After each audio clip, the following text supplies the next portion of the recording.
In 2016, 2017, I was homeless, living in my van, and I started selling rubber bands. I got divorced. My ex-wife had a life insurance policy for like $250,000, left me $1,500. So I said, what would Jesus do? And what came to mind was purchasing some rubber bands and putting Believe on them, going downtown and selling those rubber bands. The rubber band company turned into a cleaning business. The cleaning business turned into a staffing business. And now I'm here as a best-selling author.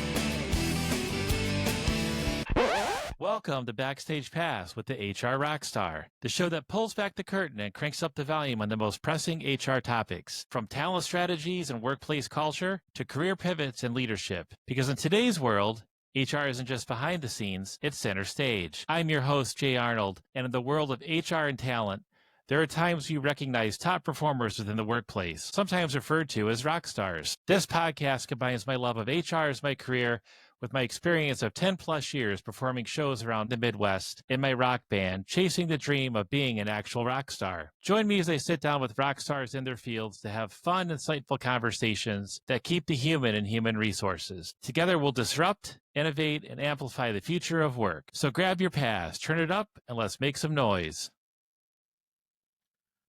Joining me today is Mario Kelly, founder of Believe 313 Staffing and co-founder of Believe in AI. I saw Mario's story in the local news here in Metro Detroit, and it was truly an inspiring story. Let's dive right in. Hi, Mario. Welcome to the show. I'm glad we finally connected and we're able to do this.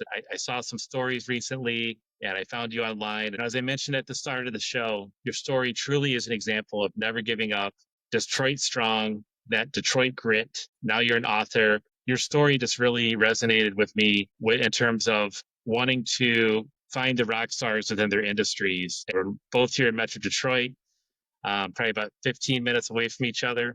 It's truly a blessing to be on the show, Jay. Thank you for reaching out, like you said, on LinkedIn. And like I said, I'm just here. God blessed me to be a blessing. So I'm just thankful that I'm here. As we get started, there'll probably be a lot of people not sure what we're referring to, but can you just give a brief overview of your story? We'll really dive into some of the details afterwards. Who is Mario Kelly and why are we talking? Yeah, so just to give a quick brief overview, my name is Mario Kelly. I'm the owner of Believe 313 Staffing and the co-founder of Believe in AI. In 2016, 2017, I was homeless, living in my van, and I started selling rubber bands. I got divorced. My ex-wife had a life insurance policy for like $250,000, left me $1,500. So I said, what would Jesus do? And what came to mind was purchasing some rubber bands and putting Believe on them, going downtown and selling those rubber bands. The rubber band company turned into a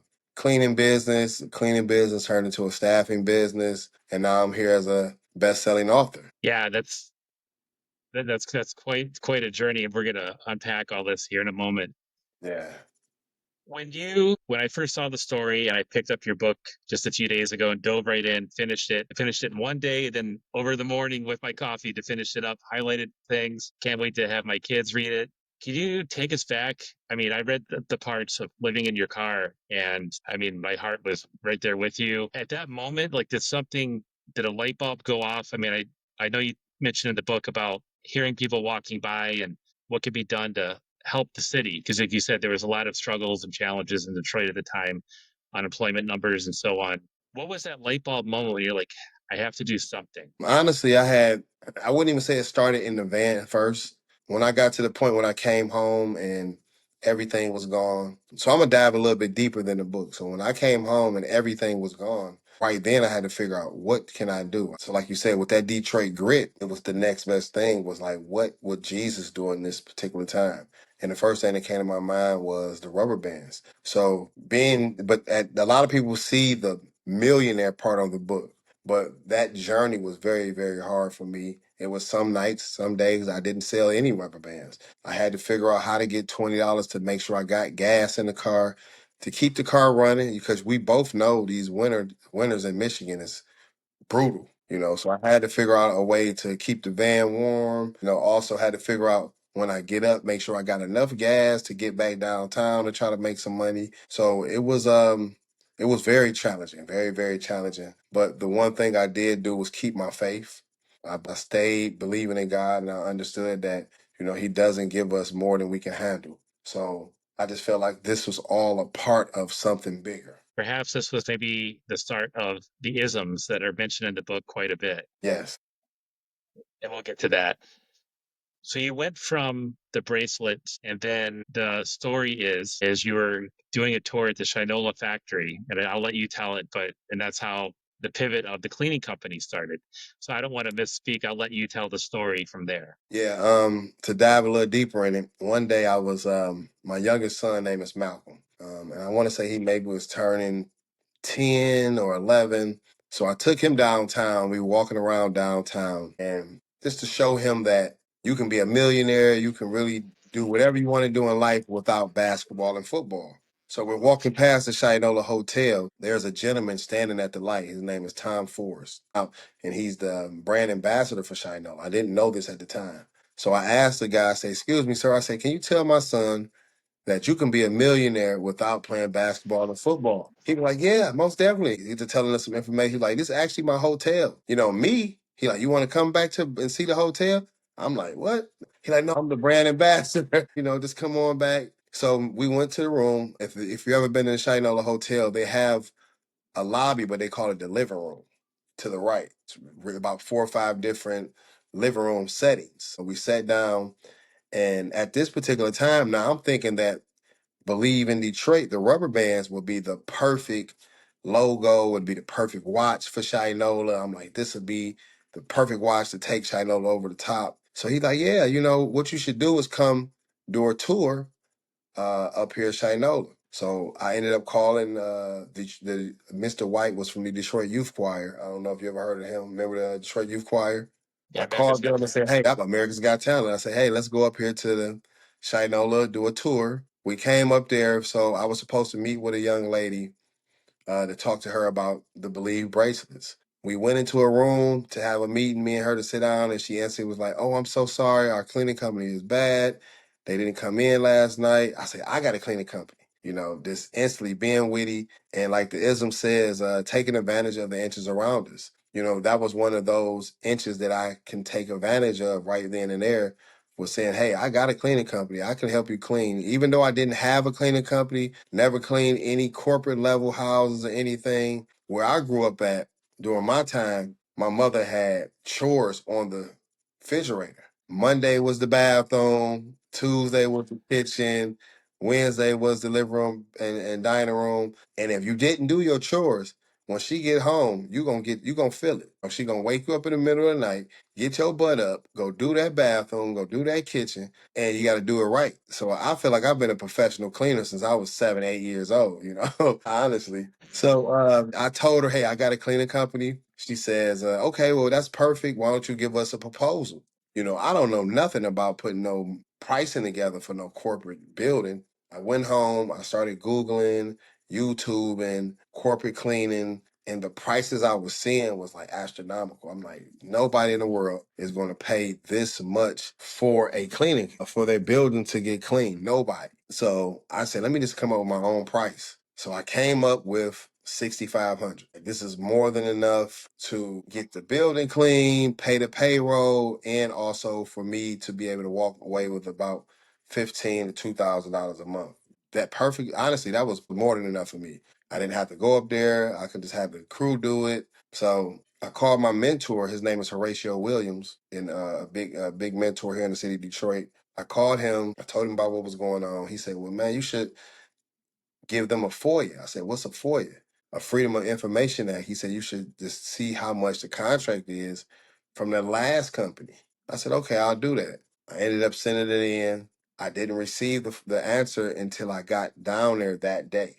I still was happy with 6,500. So when I got there, they handed me the FOIA from the last contract, and I can honestly tell you, I instantly got gas. Like, I looked at the price from what they were paying. They were paying almost $18,000. Yes, I'm sorry. I came to tell you guys I just needed a couple more weeks. I'm not ready for them to give you guys this proposal. And like, oh, okay, that's problem. No problem. Hey, take as much time as you need. So I would say this was in 2019, the end of 2019. So I went back, put the proposal together, took a couple thousand off. And now COVID is starting to be talked about. So at this particular time, I dived into the CDC. I learned everything about what chemicals can kill, what germs, chemicals kill, what bacteria, COVID, SARS, any germs, bacteria that was around. I'm trying to learn about what chemical can kill it and how long it'll take to kill it. So the next thing I did was got on LinkedIn. That's really when I first started my LinkedIn, and I would search Shinola. So anybody who came up with a Shinola email on LinkedIn or anything, I'll put them all into an email trend and say, hey, your cleaning company should be using this. Your cleaning company should be using that. And then I did that for about 4 or 5 months to the point to where they were like, listen, why aren't we using this guy? Because our cleaning company hasn't suggested anything, and he's suggesting everything for them, and they're not suggesting anything. So, where I'm from, we called backdooring. I knew what I was doing. I wouldn't say I was being slick. I was just being proactive. Finding that opportunity. And I always like to sprinkle things of my band days in here too. And there's times where you get in through a back door, or you say, hey, I know so and so, to a promoter, and you realize you're just going on a fly, and they're like, oh yeah, let me talk to you about booking a gig. Or we booked shows at colleges, universities in the Midwest, and sometimes they don't want to pick up the phone and talk to someone in a band that's booking a show. But if you create insert name entertainment, rock music entertainment, they'll pick up the phone. Oh yeah, we have to do this band and this band, and then you realize it's just you. They don't realize they're talking to a guitar player that's booking the show. You got to be very witty. You have to be very witty. You got to be obsessed with finding a better way. That's another ism, Another So, ism. yeah. So with the cleaning company, and I love the title. It's the $27 Millionaire is the name of the book. But like you said, you had $27 in cleaning supplies when you first started. You then pivoted to a staffing company, Believe 313 Staffing. How did you transition from cleaning business into the staffing industry?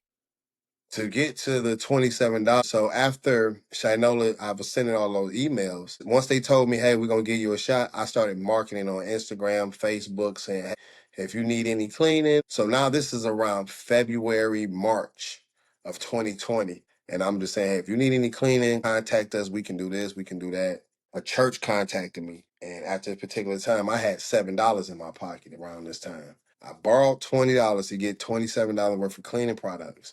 And then that's how that started for us, a cleaning company. I did my first church, March 20th, 2020. Halfway through that job, they recommended another church. Halfway through that second job, they recommended a third church. So that $27 turned into $4,500 in less than a week. So for that whole year of 2020, we did nothing but just clean, clean, clean, clean, clean.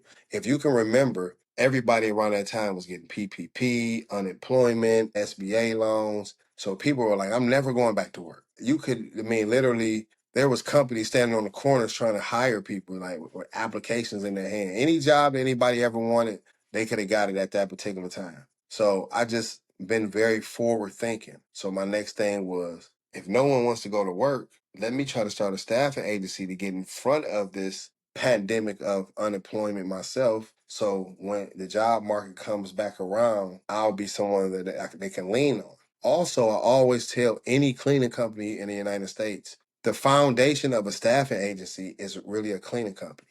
Because once you start a cleaning company and you get 5, 10, 15 contracts, you're turning into an employment agency. Because if you got 15 contracts, that's Monday through Friday, that's taking 2 people to clean them each job, that's 30 employees you have. So you're going to have to find that if you're going to a temporary agency yourself, or if you're just going around trying to get those people yourself. So I ended up seeing that as a cleaning company, I was going to have to, A, get in front of the staffing agency because of the unemployment pandemic, because no one wants to work. And then B, I have so many accounts where instead of me giving a percentage to Kelly Services, why don't I just do it myself and subcontract from my own business? So those are really the two reasons why I started the staffing agency. And yeah, in March of 20, everyone was trying to clean everything, cleaning their mail. We didn't know what this was. Everything on the news at the time. And of course, watching things on TV was not good for anyone's mental health at the time. And you're seeing all this stuff all over Asia, Europe, and now hitting the US. And I clearly remember, and I think it'll be there forever. My wife and I in the kitchen, we got the phone call that Thursday saying, no more school until further notice for our kids. That was on a Thursday. We went to work on Friday and they said, okay, everyone's going home at noon. Take what you need to work from home for 4 to 6 weeks. We'll see you in 6 weeks. I'm like, I said, I better take more. I have a feeling this is going to be longer than 6 weeks. Yeah. So what was going from COVID, especially the early times of COVID through 2020 and into 2021, was there another first big break or, a moment of momentum in the staffing world where you pivoted to other contracts around Metro Detroit? Yes. So going from 2020 to 2021, the difference when there, so 2020, everything was stay at home, don't come outside. No one knew what it was in 2020. 21, the beginning of 2021, the stadiums start allowing fans to come back into the stadiums, but at a lower, 10,000, I think was the max you could have at a game. So in July of 2021, there's a group called the Professional Group. They're a cleaning company. They're a big multi-billion-dollar cleaning company. They had all of the contracts with these different stadiums, but they didn't have the employees. They only had 60 employees trying to clean 5 different stadiums, 45 professional buildings downtown. They clean a DTE. Any stadium in Southeast Michigan, they probably have their hand in cleaning, but they only had 60 employees. So they contacted us because no other staffing agency wanted to take on the job. He told me at this particular time, he said, man, I've contacted probably about 5 other staffing agencies. No one wanted to touch us with a 10-foot pole. Once he called me, I said, let's do it. The first day he said, listen, let's try 25 people. What I ended up doing was going down to my old neighborhood, basically going door to door like, hey, do you want a job? Want to start tomorrow? We're cleaning the stadiums. I went to the homeless shelters and got 25 people. We did a great job. This was the Tigers' first homestand. So for people listening, a homestand is at least 5 to 6 games in a row. The Tigers are played back to back to back, Monday through Saturday, every day. So the first day was 25 people. The second day was 25. The third day, he was like, hey, let's try to push it up to 30. If you can get 30, that'll be good. I got up to 30. By the time that homestand was over, he was like, hey, if we can work with like 40, 45 people, that'll be perfect. I ended up having a person who worked with me who had just came from a place called the Halfway House. At this particular time, I didn't know what the Halfway House was, but this is where you transition from prison to coming home. They put you in a location like an apartment building or a church for like about 12 months. The only way you can leave this location is if you have a job. And he told me, like, listen, there's a couple hundred people in here that can't come out because they don't have a job. You should come up here, give an orientation, and see if you can get some gentlemen, some guys. I went up there and got some guys, and we started working at Comerica Park every day, knocking it out. These are some of the best workers I had. So they literally seen what I was able to do on a consistent basis over there at Comerica Park, and they said, hey, look, let's take it to Ford Field. Around October 2021, when the preseason started with the Lions, we went to Ford Field. By then, they're like, listen, can you get 100 people? Let's do it. So I went full blast at halfway houses, homeless shelters, and then now I'm going to project hood housing units around the city of Detroit, like just passing flyers out. So I was able to get 125 people the first home game, Detroit Lions in 2021. We knocked it out the park, and then that's the end of the story. Next came Little Caesars Arena, DTE, any location that they were cleaning at, they were using our staffing agency. If your crew, first of all, just finding people that were truly in need of employment at a challenging time in their lives, I mean that's next level of being awesome and just being a true rock star there. I mean, Appreciate it. You have a workforce, you have people who want to work, they need to work, and maybe like you said, they might have a checkered past. But you want to give someone an ability to have that next chance of what's next, because that helps everyone. The local economy, obviously society, themselves, and there is dignity when you're working and You're like, I accomplished this today. And you feel good about yourself for sure. Yeah. And when you those different contracts and business opportunities to work with, the different arenas, such as, Little Caesars, Ford Field, there must have been a moment when you're sitting there with your team going, okay, we're at the Beyonce show.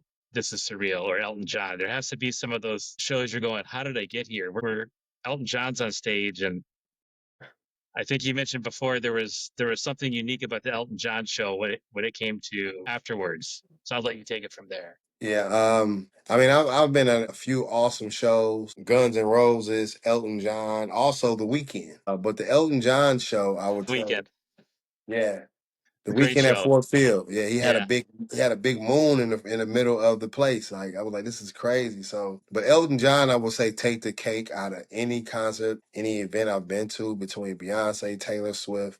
Like I said, he must have spent maybe $250,000 on flowers. He turned the whole Comerica Park into a garden. And then also, this was the happiest concert I ever seen. Like most concert, people are throwing up, they running around. It's I don't care who is the artist, there's going to be some type of fight. At Elton John's concert, it was just like it was somebody sprinkled fairy dust in the air, and everybody was just happy. So yeah, I mean, I like Elton John. I remember, being at the Weekend show and so many of those other shows that my wife and daughter went to the Beyonce show. I know you said Taylor Swift, your team helped with. And that truly is something where, as fans, I'm sure many people listening or watching right now are fans of music. They go to a show or they go to a sporting event, a concert, a play, something at the Fox, any of those. And you walk in, you might get a cocktail, maybe a little snack.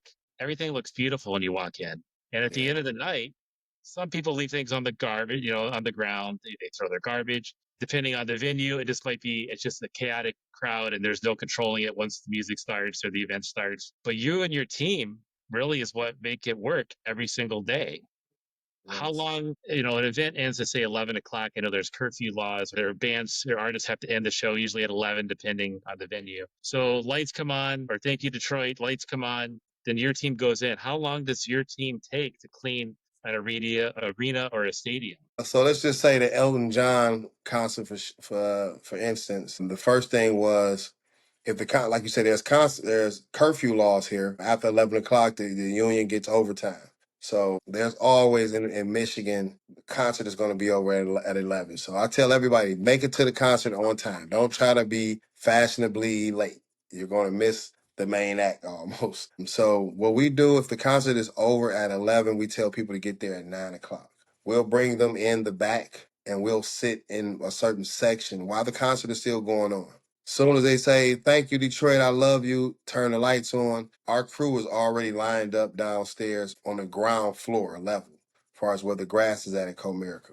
Soon as people get from the bottom off the grass and are walking through the stands, we walk through those chairs. It's like a straight blitz. We pick up everything you can pick up, get you some broom, and get you a few guys behind you with brooms and dustpans that's picking up straws and different things like that. After we blitz that area, it may take up maybe an hour, hour and a half to clean up the floor. So those may be anywhere between 5 to 10,000 seats at the most, sometimes less. The next crew comes in and separates those seats because a lot of those seats are tagged together, tied together. They pop those seats apart, put the chairs up, and then the last crew comes in and blows all of those ties, whatever had the seats tied together, they'll blow that into a circle, sweep that up. But while the last crew is in there blowing those ties together, we have now everybody from the first crew goes up into the stands. They line up on each side, maybe 40 and 40, 30 and 30. Everybody gets two rows, the row you're in and the row above you. And you just walk together until you meet in the middle and pick up all that trash. The next job would be something called a garbage runner. So as you're walking through those seat lines and your bag is full, you set it right there in the middle of the aisle on the seat, the stairs. There's younger guys, because this is a real heavy job. It's running down, picking that garbage up, taking it back to the top, running back down, picking the garbage up, taking it to the top. The last job is called the trash guy. He's the one walking around with the big gondolas, picking that trash up, putting it in the gondola, getting all the recyclables throughout the arena and different things like that. So that whole process will take no more than 10 hours. Then it also goes off the ticket sales. So that's why I use a Guns N' Roses or Beyonce or something like that, who's going to guarantee the sellout. But if we have Detroit Pistons in 2023, 2022, and they couldn't, they couldn't hit the side of a barn, it may take 6 hours because there's probably maybe 10,000 seats tickets sold, in the side of a 20,000 seat arena. I think there's a newfound respect for the crews that make sure everything looks awesome as the event is started, as the event's happening, and after the event to make sure the venue can do it all again the next day, whether an artist is playing the next night or it's another game. It truly is. And I always would watch, the roadies and guitar techs tear down the stage because I'd love seeing that stuff and putting the amps and drums away. And now when I go to my next show, I'm gonna, especially if it's at one of the venues that your teams are at, I'm gonna sit there for a minute and go, no, I need to absorb this and see this. But before I'm told I need to leave, because I'm always one of the last to leave. I like watching. But so one of my sayings is that if you ever want to support a Black business, please leave your stuff on the floor. In the book, you talk about music smart intelligence, the music metaphor, and I'm already seeing so many patterns of that in our conversation and within your businesses. Like you said, you have the rhythm, you have the orchestra, and everyone plays a part. It really is something. With the staffing agency, though, you've recently pivoted into tech and AI. You're now leading an AI company. So what inspired the leap from staffing to tech? How are the two related? I would say that AI is relatable with every and anything in the world right now. Like we were just talking about, from logos to putting pitch decks and RFPs together. But as far as this particular business that I've just ventured off into, there's a group of guys called Earn Your Leisure. They have a huge podcast and they have something every year called InvestFest. So with InvestFest, you have over 40,000 entrepreneurs come to Atlanta for a weekend. This particular year, I've always said that money is to be used as a tool to make more money. We can spend it, but I truly believe that they design money to make more money. So this year, my whole goal with InvestFest was to see who needs some investment to get to that next level. So I walked around InvestFest for this whole 3 days. I found a gentleman named Gabe who was like in the back. He was like all the way in the back. He had a 6 foot picture of like a bot, and he was trying to sell um, different AI tools and different things. So we got to talking, and he was like, "Man, we talked from InvestFest until on the phone a few days after InvestFest, and he was talking about he wants to invent something called a call center AI with emotional intelligence." So we just started, and now on my end, that's one thing that I always see. Every corporation I work with, the call center is back and forth. So I was telling him about the connections I have and what I think this call center should do, how it should be able to have emotional intelligence. If there's a lot of people from Michigan on this podcast, they understand once you call DTE and she's trying to tell you, well, your bill is $150, and you're like, give me a rep, give me a rep. And she's steady going over and over and over. I said, we need to make something where it responds to what you say instantly. It needs to have emotional intelligence. So if I say, hey, Emily, I'm having a bad day, I just want to pay my bill, she'll have some empathy like, oh, I apologize that you're having a bad day. Is there anything that I can help you with? You want to talk about? But here is your bill. So we went over for like the last 10 months, going back and forth, making this AI call center with emotional intelligence. And then what we came up with was Emily. So you can have a 10 to 40-minute conversation with a bot named Emily. She knows the business in and out. She answers any frequently asked questions. She can set up a calendar. She can schedule you on the person's calendar, or she can even build out a cart if it's for a sales company. And she can also transfer the calls from one person to another. So yes, and I feel like AI is the bridge between a startup business and a Fortune 500. That's the bridge to make them closer, with AI. So I've said, why not, Like I said, I'm forward thinking. I understand that we're in the Windows 97 era right now. When people don't understand what AI is, a lot of people think ChatGPT and AI is a robot that's walking around. So I said, why not jump in front of it, before it gets too hot? How do you see AI shaping the future of workforce development, especially like in underserved communities? I believe that AI is going to take over 80, and within 10 years, AI will have been taking over at least 60 to 80% of the jobs that are out here right now. If we go back 50 years ago, 80% of the jobs that are here now weren't around 50 years ago. If you go to these plants, this is the big three. So if you look at the plants here in Detroit, a lot of the jobs that our parents and grandparents did are controlled by some type of robot now. So I also feel like it's going to take a lot of jobs, but if you can get in front of it and learn about it, it's only going to take the jobs of the people who don't understand AI. So if you can understand AI, you will be there in the mix. It's like 50, 60 years ago when the math teachers used to say, hey, please don't let your kids use a calculator because this is going to be one of the worst things ever. And now look, we need calculators on the daily. They're on our phone, on our watch. They're on everything. I listened to Prof G's, a podcaster, Professor Galloway, Scott Galloway, one of the top 5 business podcasts. And he always says, AI is not going to take your job. Someone who understands AI is going to take your job. And that always sticks with me. And so I'm always learning, playing around with it, how to make things better. You can have a lot of fun with it. And you're learning, okay, this book, if I'm going to go on vacation, I'll say, write me an agenda of what I should do on this Caribbean island for a week, and it gives me ideas I never would have thought of. It makes you 10 times smarter. Yeah, I do. It to me opens your eyes to a lot of different things. How are you helping others through this platform with your ventures? I know you've done a lot of work, urban renewal, not just green parks, but it seems like you have your hands and your businesses in a lot of different areas, from initially the cleaning and then staffing. Yeah. And then you're doing a lot of stuff around the city of working with local politicians, local leaders of how to make the city more beautiful. So how are you helping others within your different platforms? Well, like I said, the first thing is I have a nonprofit called Cage Rage. So what Cage Rage is, it's a nonprofit to help returning citizens get resume building, soft skills, far as learning about internet, EINs, LLCs, emotional intelligence on the job. It's just really to get them together. So anybody who has a felony or comes from the halfway house, they have to take a 6-week class. So how we do with the 6-week class, the regular pay is $16 an hour.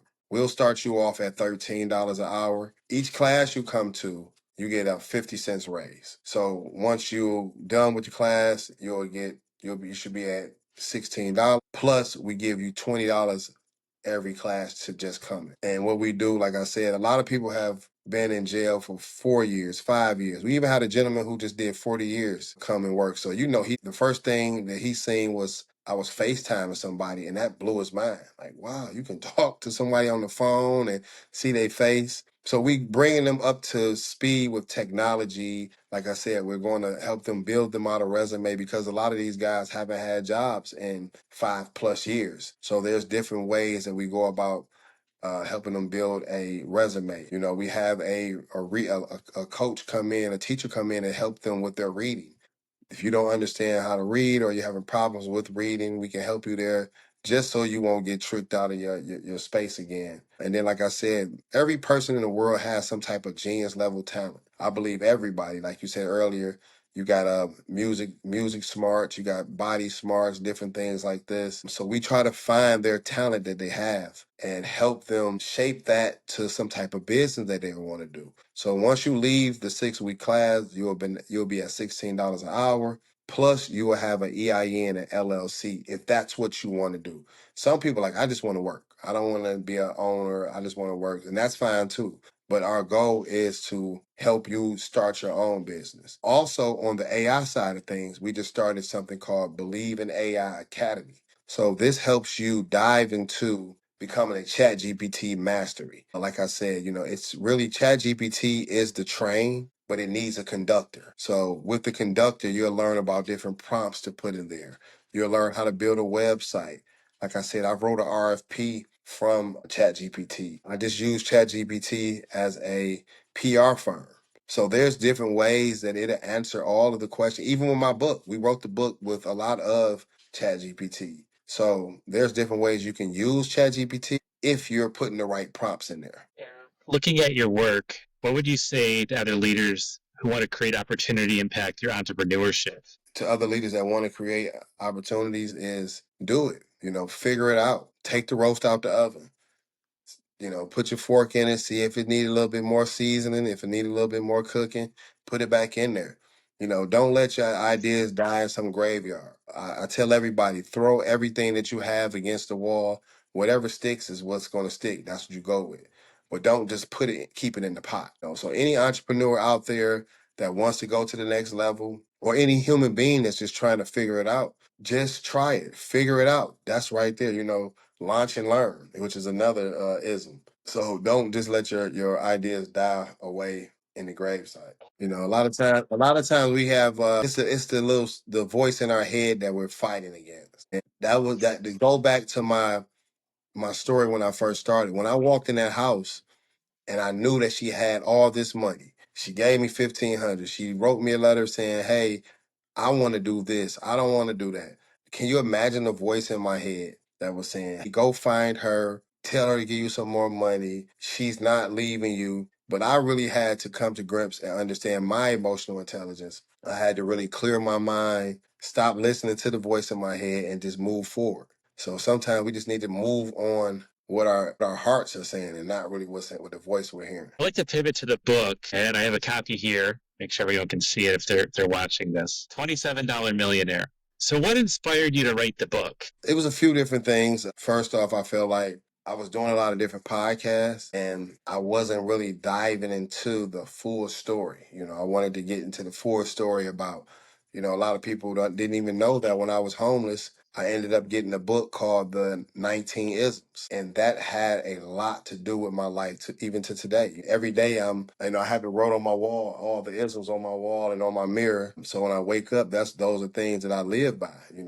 I've never worked at Rocket Mortgage at all. So I just always felt like, why wouldn't I think like Dan Gilbert? He's a billionaire. Why wouldn't I think if these are things that he lives by, I should live by them also? So the first thing was to get the full story out about that, and then also I had a lot of people were coming from the jail system and were saying, "Man, your name is buzzing in the jails." They told me, soon as I get home and get out, to get up with Mario Kelly, get you a job, and different things like that. And so I said, well, you know what? I should be able to write a story.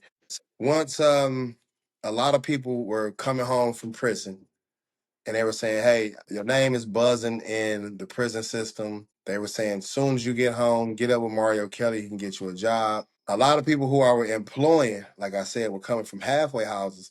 So they still have relationships with inmates. So they're always telling them, "Man, so can you imagine a person who's just did 10, 15, 20 years in jail and his first job out is cleaning a stadium?" The look of that is amazing to a person who's never seen it. A lot of these people, these stadiums weren't even built when they were out.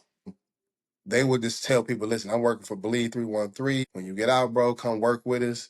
So I said, maybe my story can inspire people in there, because when you're in jail, you're at your lowest point. I've never been to prison in my life, but I can imagine when you're inside of there, mentally, you're like, no one cares. I don't know.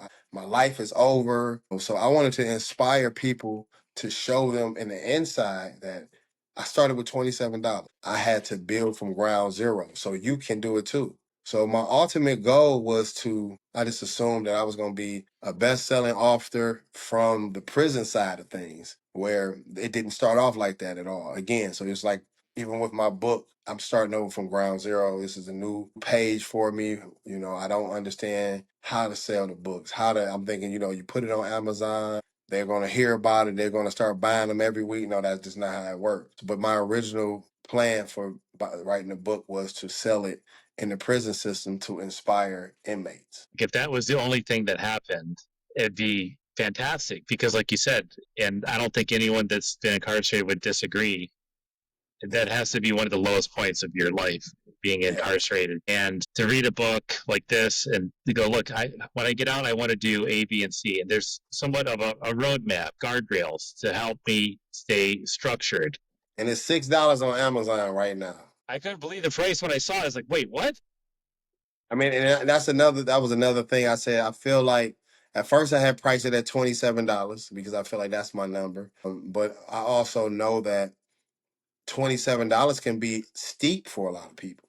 When someone I'm trying to reach may not, they may have a couple $100 and they're trying to plan, because I've been in that mindset where, hey, I got $300. I need to get this for the week. I need to get this. I'll get that later. So I said, you know what? Let's go ahead and drop it down to $6 and make it affordable for everybody, because I want the story out there. More so, God has blessed me in multiple ways financially. So I said I would rather get the story out there. If this is a situation of, oh yeah, I want to be a $1 million author, well, I feel like we can get to $1 million faster with $6 than $27.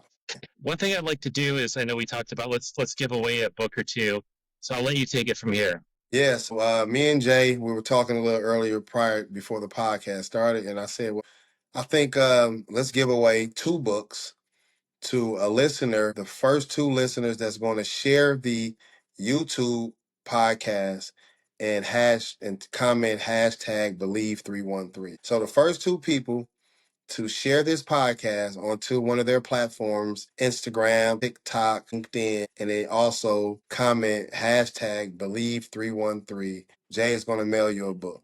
We're going to pick 2 people and he's going to mail you a book out. And actually what I'm going to do is I'm going to autograph both of them to the first 2 people who, once again, share this podcast and comment hashtag believe313. That's great. I really appreciate that. I know the audience will too. Some final thoughts and advice before we jump into one of the last sections is, you've shared a lot of your story. What advice do you have for someone who's currently at their lowest point, struggling to believe in themselves? And they might hear this story, they might read the book, and maybe we're trying to give them the book or get them the story. What advice do you have someone who might find themselves in a similar situation that you were in just a few years back? If you are out there right now listening and you are at one of the lowest points of your life, get up and let's go. We don't have time to be sitting around waiting, crying, and waiting for an armored truck to have an accident and all the money fly out and we get away with it. I used to think the same way. I used to walk up and down in the projects, walk up to Service Driver 75, and I just knew that my luck was so good that an armored truck was going to crash and I was going to be the only person out there. No, I had to get up, figure it out. This is the American way to be able to rise from the ashes like a phoenix. So get up, figure it out, take advantage of the inches around you. A lot of the opportunity is literally around us every day. We don't even understand that and don't even take advantage of it. So sit back, see what issues you can solve in your area that's around you. Try to figure out how you can make a business and solve those. But if you're in a bad situation right now, I just told the person today, I said, do you have $20? She said, yes. I say, put it in your gas tank and go fill out 20 applications. Because start there. Where can listeners connect with you, learn more about your businesses and mission? My name is Believe313 Staffing on all social media platforms. On LinkedIn, it's Mario Kelly. YouTube is Believe313 Staffing. But if you just type in Mario Kelly on any of these social media sites, my name will pop up.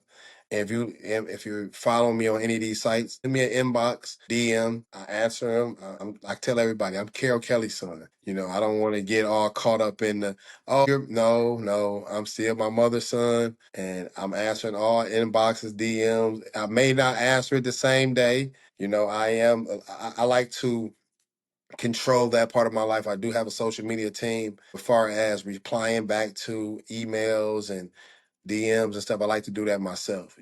I took a chance and emailed you, and here we are. Yes, sir. Yes, sir. And I'm gonna tell all the listeners, this is the first of many. Maybe one day we can do a live podcast somewhere. Maybe we can even do one in the stadiums. You know what I'm saying? That'll be beautiful. We could do a video and interview people. I'm not opposed to throwing out a vest and helping either. Bring my son with me to film, and where they're doing it, or my son and I both will do it. And I have a love for all things, entertainment, stadiums, all workers up and down, the ladder or circle of a stadium or arena, because it's just nothing but teamwork to get it to work, if that makes sense. Yes, yes. Teamwork make the dream work.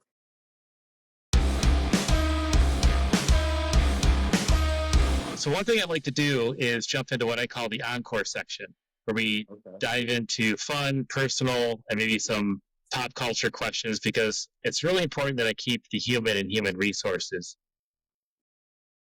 If you were to share your Spotify or Apple Music playlist, what are some artists we would find? Honestly, if you listen to my Spotify or my Apple Music, it's gonna throw you off. So it goes from Kanye West's Sunday Service to Jeezy to Jay-Z to maybe like a Anita Baker, Raheem Devon. So it depends on how I feel at that particular time. But I listen to a wide range, a wide genre of music. Like I said, Weekend, Elton John. It just depends on what I'm doing. If I'm running a marathon or something, it may be Sunday Service or some type of up pop.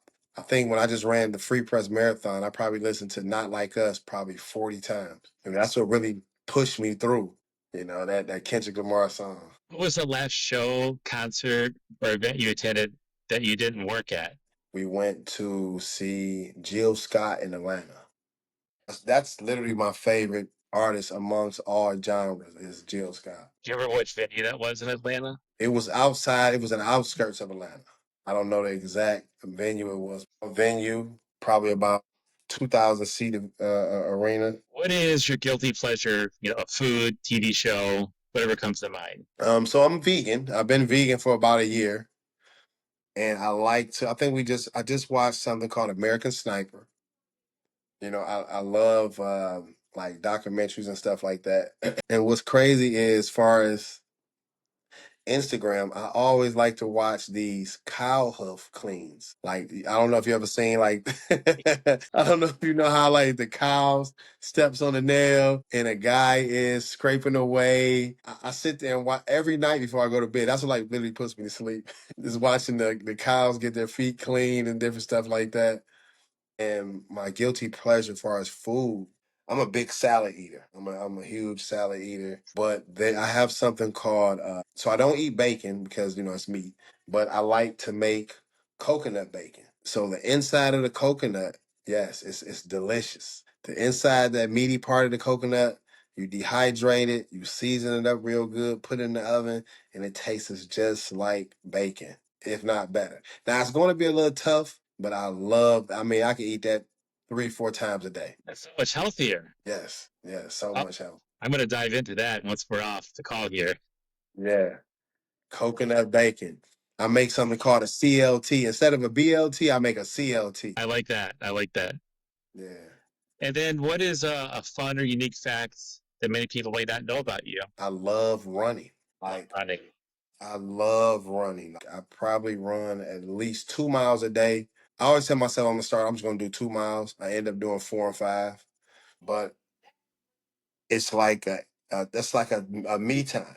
Running a marathon showed me that a lot of people compare chess to life. Like, chess is, you gotta make the right move. Where I feel like it's no comparison between chess, life, and a marathon. Then the first reason is no one starts off in life with the same pieces. I don't even care if you and your wife are in the same room. You and your wife, y'all didn't grow up. You didn't start off with the same pieces. You didn't start off with 9 pawns, a king, a queen. No. With a marathon, I think that you have to run your pace. And the reason I say that is you can have the same shoes, you can have the same training. Your outcome is still not going to be the same. You don't worry about who's behind you, who's in front of you. You just put your head down and run your own course. So I really believe that a marathon in life has the most common factors, but I love to run. That's my me time. That's where I really think the most, and then it's very challenging for me. Like, I just went to North Carolina. So another thing is, any city I go to, I know people collect magnets for the refrigerators. I have to run at least 3 miles in every city. Any city I've ever been to, I've got up. So I went to North Carolina last week to speak, and it was really challenging because North Carolina is very hilly, a lot of hills and stuff like that. And for me to run up those hills, and I'm used to running on the straight pavement, It was very challenging. That's where I got to pushing myself again. Just like any venture, job venture or business I ever had, I had to push myself. Running is my favorite thing that people may not know about me. I'm averaging anywhere between 15 to 18 miles a week. That's awesome to have that me time. That's times where people can find clarity of things happening in their life, personal, professional. What One last question. What is the last show you binge watched on one of the platforms? I think you mentioned American Sniper. American Sniper, and then there's another show I set up and watched in probably like 7 hours. I want to say it's called The Resident.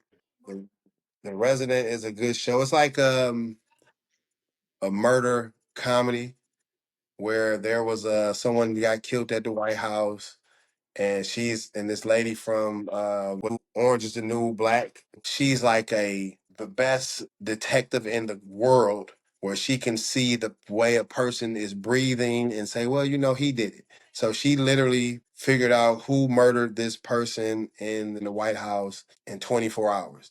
But that 24 hours was like 7 episodes. Yeah, and then what really caught my eye was that she had a Shinola watch on. I really love Shinola.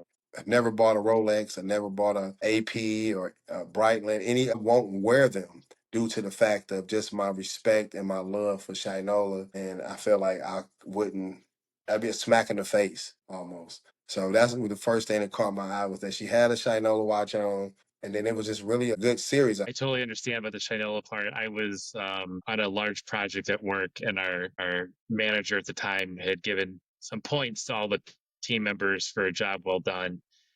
And we could choose out of a catalog of what to use our points on. And I knew I was overdue to get a new watch. My old watch had died, and I went right to the Shinola and got a Shinola. And I was like, and I wear it as often as I can. And I totally understand the respect and love you have of why you can't wear anything else now. Makes perfect sense from your story in the book and everything else. So I mean, that's a good job to have, and say, hey, listen, go pick you something out and you can get a Shinola. Hey, I'll put everything in the show notes as far as links where to find your information and the books, and who knows, maybe I'll even link to the Shinola Hotel so people could go and check it out if they're visiting Metro Detroit. They're local here, want to go down for a fun night away and have a good restaurant downtown, and then you head over to the Shinola either for a drink or to stay the night. most definitely. And also, like I said, if you're looking for any inspiration, if you're looking for some inspiration, if you're looking to start a business, if you're looking to try to figure out how to grow your business, the $27 Millionaire is on Amazon. It's on Apple Books. It'll be on Apple Books by next week. It's in Target. It's in Walmart. So for $6, like I said, I'm not here to try to be get rich off of selling books. I really want to share my story. I really want to help someone who is out there that's struggling, or that may have writer's block, or may have just entrepreneur block. I understand that sometimes we get to a glass ceiling, and we need to figure out how to pivot. And that's why a lot of times, that's why I keep switching from business to business to this to that, because I'm a pivot. I'm gonna figure out what's the next best thing. What's coming next. Who's to say AI may not be the last thing for me. It may be cleaning a cow's hoof or anything. I don't I don't know. I'm always keeping my eyes open. I'm, obsessed with making it better. If it's good, let's make it great. If it's great, let's make it better. $6 right now on Amazon. I have a feeling we're just seeing the start of what's next. Well, Yeah. Mario, thank you for joining us today and sharing your incredible story from $27 in a dream to millions in revenue and a legacy of impact. It truly is inspiring. I know there are tons of people cheering for you as you continue to elevate communities and you're leading with purpose. If you found value in this episode, please like, subscribe, and keep rocking HR excellence.